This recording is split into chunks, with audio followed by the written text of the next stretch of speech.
Hello, সবাইকে স্বাগতম আশিস রূপ গার্ডেন ইউটিউব চ্যানেলে। আপনারা দেখতে পাচ্ছেন আমার ছাদ বাগানের আম গাছ এবং তার সাথে ফল।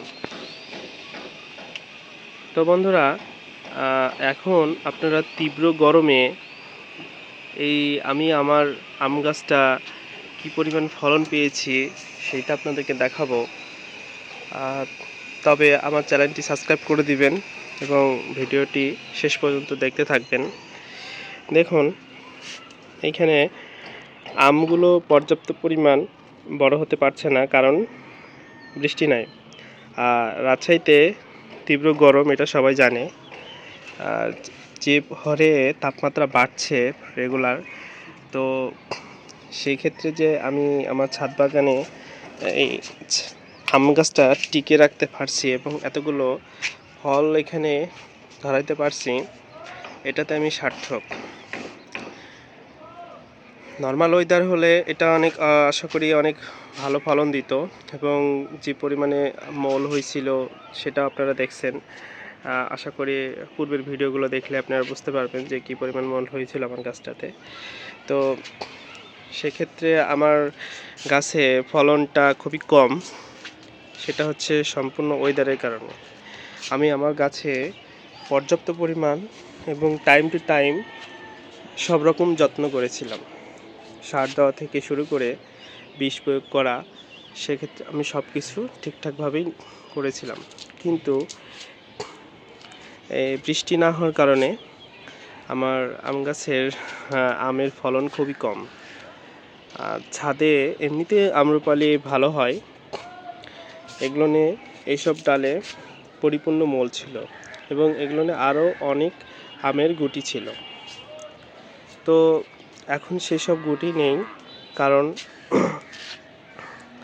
সেসব গুটি অনেক ঝরে গেছে। আমি এক্সাম্পল হিসেবে একটা দেখাই, যে দেখেন এই আমটি দেখেন একসঙ্গে দুইটা ছিল এবং এই আমটি এত বড় হয়ে গেছে এবং এই আমটি এখন শুকিয়ে গেছে। কী কারণে? রোদের তীব্র তাপের কারণে এই আমটি শুকিয়ে গেছে। তো এখন আমি এই আমটি ছটিয়ে দিব, এটা এমনিতেও পড়ে যাবে। দেখেন রোদে কী অবস্থা, আম শুকিয়ে আমচুর হয়ে গেছে। তো দেখেন, আমি আমার এই টবটাতে প্রত্যেক দিন 15 থেকে 18 লিটার পানি দিয়ে থাকি। তবুও মনে হচ্ছে যে আমি এখানে কতদিন থেকে পানি ব্যবহার করি নাই। আসলে তা না, 42 থেকে 44 ডিগ্রি তাপমাত্রায় পানি ধরেন, মানে কীভাবে ধরে রাখবে সেটা এখন গাছ জানে আর প্রকৃতিই জানে। তো বন্ধুরা, বেশি কথা আর বলতেছি না। তো দেখেন, আপনারা আপনাদের আম গাছের ঠিকঠাকভাবে যতই যত্ন নেন, প্রকৃতির সঙ্গে সবাই হার মেনে যাবে। তো আমি প্রকৃতির সঙ্গে হার মেনেও আমি অনেক সার্থক, কারণ আমার আম গাছে পর্যাপ্ত পরিমাণ আম আছে। একটিবার আমি আবার আপনাদেরকে ঘুরিয়ে দেখাই।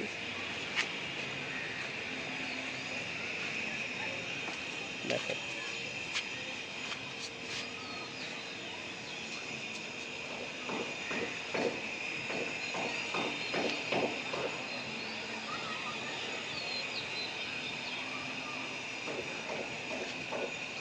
ধন্যবাদ।